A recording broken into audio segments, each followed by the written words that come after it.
दृष्टिकोण IAS, a leading institute for PCS and IAS। Hello नमस्कार, आप सबको मेरा प्रणाम। दृष्टिकोण IAS में आप सभी का स्वागत है। इस क्लास में हम लोग आज के सभी महत्वपूर्ण करंट अफेयर्स पर चर्चा करेंगे और इसका जो भी PDF होगा आप इसके टेलीग्राम चैनल से डाउनलोड कर सकते हैं। डिस्क्रिप्शन में इसका लिंक भी दे दिया गया है।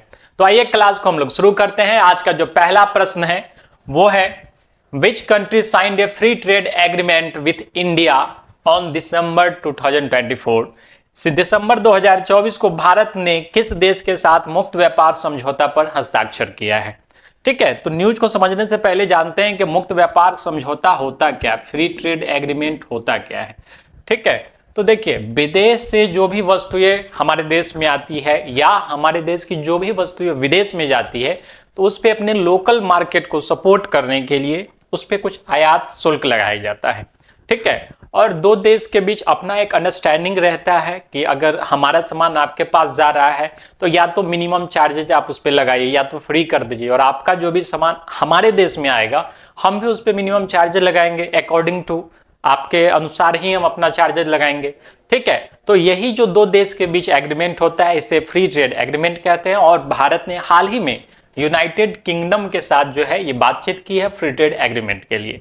ठीक है, तो आंसर इसका सही आंसर हो जाएगा यूनाइटेड किंगडम ए। ठीक है, चलिए यूनाइटेड किंगडम के बारे में थोड़ा सा और बात करते हैं हम लोग। कैपिटल लंदन है, यहाँ के राजा अभी चार्ल्स तृतीय है, प्राइम मिनिस्टर केयर स्टारमर है।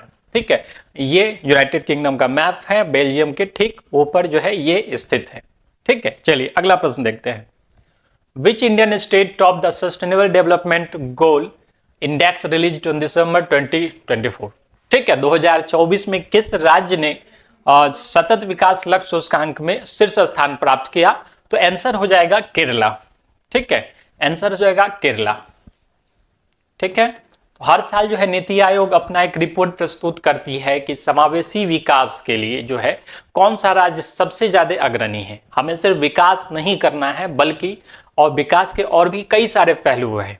ठीक है, तो जो विकास लॉन्ग लास्टिंग रहे, जिसपे पर्यावरण का जो है अनुकूल असर पड़े, प्रतिकूल असर ना पड़े, पर्यावरण को ज्यादा नुकसान हो ना हो, तो ऐसे करके जो है एक सस्टेनेबल डेवलपमेंट गोल्स बनाया गया है। ठीक है, यूनाइटेड नेशंस के द्वारा, और इसी के अकॉर्डिंग हर देश भी अपना काम करता है और देश के सभी राज्य भी अपना काम करते हैं।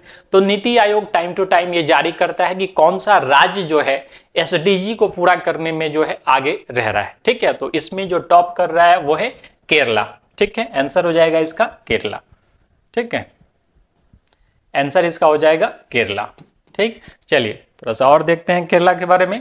केरला कैपिटल तिरुवनंतपुरम है, चीफ मिनिस्टर पिनराई विजयन है और गवर्नर यहाँ के आरिफ मोहम्मद खान है। ठीक है, चलिए नेक्स्ट क्वेश्चन देखते हैं। विश्व बैंक के 16 दिसंबर 2024 की रिपोर्ट के अनुसार 2024-25 के लिए भारत की GDP वृद्धि दर क्या अनुमानित की गई है? ठीक है, यह डाटा बेस्ड क्वेश्चन है। इसका जो आंसर हो जाएगा, तो वर्ल्ड बैंक ने जो है अभी GDP प्रोजेक्शन 7% के आसपास किया है कि भारत का जो GDP है वो 7% के आसपास रहेगा। ठीक है, तो आंसर इसका 7% हो जाएगा। वर्ल्ड बैंक के बारे में थोड़ा सा चर्चा करते हैं हम लोग। वर्ल्ड बैंक के जो प्रेसिडेंट है अजय बंगा, ठीक है, जो भारतीय मूल के ही हैं। ठीक है, वर्ल्ड बैंक के जो प्रेसिडेंट अजय बंगा है भारतीय मूल के ही हैं। वर्ल्ड बैंक का हेडक्वार्टर जो है वाशिंगटन DC में है और पेरेंट ऑर्गेनाइजेशन वर्ल्ड बैंक खुद है। ठीक है, फाउंडेड 1944 में हुआ था ब्रेटन वुड्स कॉन्फ्रेंस में। ठीक है, दो संस्थाओं का जो है निर्माण ब्रेटन वुड कॉन्फ्रेंस में हुआ था, जिसमें से एक वर्ल्ड बैंक है और दूसरा IMF है। ठीक है, IMF है, इंटरनेशनल मॉनेटरी फंड है, अंतर्राष्ट्रीय मुद्रा कोष, इसलिए IMF और वर्ल्ड बैंक को जो है ट्विन सिस्टर्स भी कहा जाता है ब्रेटन वुड्स का। ठीक है, चलिए अगला देखते हैं हम लोग। विच cricketer was awarded ICC player of the month 2024? ठीक है, इन दिसंबर। ठीक, तो ICC के द्वारा प्लेयर ऑफ द मंथ किसे चुना गया है? ठीक है, तो ये कोई भारतीय खिलाड़ी नहीं है, ये हरीश रौफ है जो पाकिस्तान के खिलाड़ी हैं। ठीक है, हरीश रौफ को जो है नवंबर महीने के लिए प्लेयर ऑफ द मंथ चुना गया है। ठीक है, चलिए अगला देखते हैं हम लोग। Which country hosted the G20 environment minister meeting on December 2024? ठीक है, तो देखिए जिस राष्ट्र के पास G20 की अध्यक्षता होती है वही राष्ट्र जो है G20 से संबंधित सभी चीजों की अध्यक्षता करता है। जैसे पिछले साल आप देखे होंगे कि भारत के पास अध्यक्षता थी, तो G20 के अंतर्गत जितनी मीटिंग्स हुई वो भारत में ही कहीं ना कहीं हुई, भारत के ही किस राज्य में हुई। इसी तरह से इस बार जो मीटिंग्स है G20 का सारा मीटिंग जो है ब्राजील में हो रहा है, क्योंकि अध्यक्षता भी उसी के पास है। ठीक है, तो आंसर इसका हो जाएगा ब्राजील। ठीक है, चलिए अगला देखते हैं हम लोग। कैपिटल ब्राजीलिया है, ऑफिशियल लैंग्वेज पोर्तुगीज है। ठीक है, और जो प्रेसिडेंट है वो लुला डी सिल्वा है। नेक्स्ट क्वेश्चन हम लोग देखते हैं। India signed A defence deal worth 5 billion with which country on December 2024। ठीक है, 2024 में किस देश के साथ जो है रक्षा समझौता किया है भारत $5 बिलियन का। ठीक है, तो इसका आंसर हो जाएगा फ्रांस। ठीक है, फ्रांस के साथ अभी हाल ही में भारत ने जो है रक्षा समझौता किया है। फ्रांस के बारे में थोड़ा सा जानकारी ले लिया। और फ्रांस का जो कैपिटल पेरिस है, प्रेसिडेंट इमैनुअल मैक्रोन है, और अभी रिसेंटली जो है 3 दिन पहले फ्रैंकोइस बायरो जो है इसके नए प्राइम मिनिस्टर नियुक्त किए गए हैं फ्रांस के। ठीक है, चलिए अगला देखते हैं। Which international organization released its climate impact report on December 2024। 2024 में जो है क्लाइमेट इंपैक्ट रिपोर्ट जो है किस संस्था द्वारा जारी किया गया है। ठीक है, तो क्लाइमेट को लेकर के पूरी दुनिया में सबसे बड़ी संस्था जो काम करती है वो है UNFCCC। ठीक है, ये संस्था जो है पूरी दुनिया में काम करती है क्लाइमेट को लेकर के, और इसी के मीटिंग्स को कॉप मीटिंग्स के नाम से भी जाना जाता है। COP मीटिंग का आप लोगों ने नाम सुना होगा। अभी रिसेंटली जो है COP28 का आयोजन किया जा रहा है। ठीक है, कॉन्फ्रेंस ऑफ पार्टीज भी इसको कहते हैं। ठीक है, चलिए UNFCCC United nation framework convention और क्लाइमेट चेंज इसका पूरा नाम होता है। अगला देखते हैं। Which Indian company became the largest exporter of green hydrogen. ठीक है, ग्रीन हाइड्रोजन का एक्सपोर्ट करने वाली सबसे बड़ी कंपनी कौन है भारत की।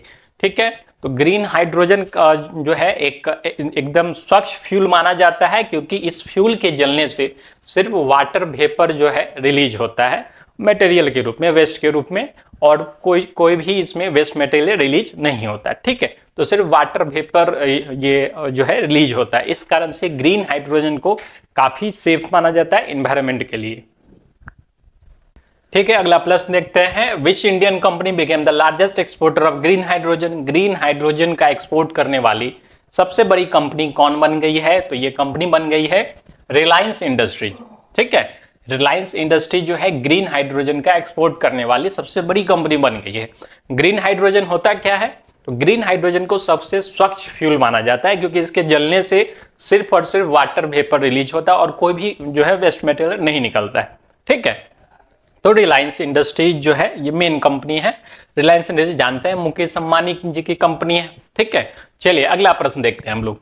नेक्स्ट जो क्वेश्चन है, who became the new president of European commission on December 2024। ठीक है, दिसंबर में जो है यूरोपियन आयोग के नए अध्यक्ष कौन बने हैं। ठीक है, तो 2 टर्म है, एक यूरोपियन यूनियन यानी कि यूरोपियन संघ, और एक है यूरोपियन कमीशन। ठीक है, यूरोपियन कमीशन। ठीक है, तो यहां हम कमीशन की बात कर रहे हैं। ठीक है, यूरोपियन कमीशन यूरोपियन यूनियन का एक पॉलिटिकल विंग है। ठीक है, तो इसके जो नए अध्यक्ष बने हैं अभी उर्सुला वॉन डेर लाइन। ठीक है, उर्सुला वॉन डेर लाइन जो है पिछले टर्म में भी जो है यही प्रेसिडेंट थे यूरोपियन कमीशन के। ठीक है, तो कमीशन के अध्यक्ष अभी भी जो कौन है, उर्सुला वॉन डेर लाइन। 1 दिसंबर से इनका कार्यकाल शुरू हुआ है, 5 साल के लिए रहेंगे, 2024 से 2029 तक के लिए रहेंगे। ठीक है, तो ये यहां हम बात कर रहे हैं यूरोपियन कमीशन की। कमीशन क्या है, यूरोपियन यूनियन का एक पॉलिटिकल विंग है। ठीक है, चलिए यूरोपियन यूनियन के बारे में बात करें तो यूरोपियन यूनियन का गठन 1 नवंबर 1993 को हुआ था। नेदरलैंड्स में इसका जो है मेन हेडक्वार्टर है। ठीक है, और जो फाउंडर कंट्रीज थे Germany, France, Italy, Netherlands, Belgium, Luxembourg. ठीक है, यूरोपियन एरिया को सर्व करता है। लगभग 27 देश जो है यहाँ पे जो है अपना और ये एकत्रित हुए हैं यूरोप के। उनका एक सेंट्रलाइज्ड जो है एडमिनिस्ट्रेशन होता है, सेंट्रलाइज्ड बैंक होता है। ठीक है, चलिए अगला देखते हैं हम लोग। Which day is celebrated as Vijay Diwas in India? Bharat में विजय दिवस के रूप में जो है कौन सी तारीख को विजय दिवस के रूप में मनाया जाता है? ठीक है, तो हम जानते हैं कि 1971 में जो है वार हुआ था बांग्लादेश पे, जब पाकिस्तानी अत्याचार कर रहे थे तो भारत ने जो है बांग्लादेश को बचाया था। ठीक है, तो एक नए राष्ट्र का गठन किया। ठीक है, पाकिस्तान को ही तोड़कर, क्योंकि दोनों ही भाग में पाकिस्तान थे, तो पाकिस्तान को ही जो है और जो ऊपर का पाकिस्तान था, ठीक है, जो हम जानते हैं कि यहाँ का जो पाकिस्तान था, ठीक हमारे दो पार्ट में पाकिस्तान को डिवाइड किया गया था। ठीक है, तो जो ईस्ट पाकिस्तान था, इस पे जो है ईस्ट पाकिस्तान को ही बांट करके बांग्लादेश नाम का कंट्री बनाया गया, और ये कंट्री बनाया गया था, मेन कंट्रीब्यूशन इसमें इंडिया का था। इंडिया ने ही वहां पे जो है ईस्ट पाकिस्तान में जो है पाकिस्तान के अत्याचारों से वहां को मुक्त कराया था। और आज जो है बांग्लादेश में ही इंडिया आउट का कुछ कैंपेन चल रहा है। देख ही रहे हैं कितनी ज़्यादा हिंसा हो रही है, वहाँ का वैचारिक कितना, वहाँ का सोच जो है किस स्तर तक पहुँच चुका है।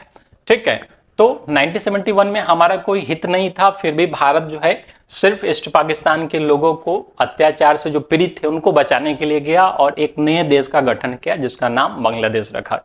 ठीक है, बांग्लादेश में भी इस दिन को जो है विक्ट्री डे के रूप में मनाया जाता है। ठीक है, और भारत में इसी डे को विजय दिवस के रूप में मनाया जाता है। ठीक है, चलिए, तो इस क्लास का जो पीडीएफ होगा आप जो है टेलीग्राम चैनल से डाउनलोड कर सकते हैं या इसके ऐप से भी डाउनलोड कर सकते हैं। ठीक है, तो हर क्लास का जो पीडीएफ आप डाउनलोड करें और खुद से बनाने का प्रयास करें। जो विगत एग्जाम हुए उसमें आप लोगों ने करंट अफेयर्स के महत्व को देखा था, इसलिए करंट अफेयर्स को काफी सीरियसली लिए और डेली प्रैक्टिस करें। नेक्स्ट वीडियो में हम लोग फिर मिलेंगे, तब तक के लिए धन्यवाद।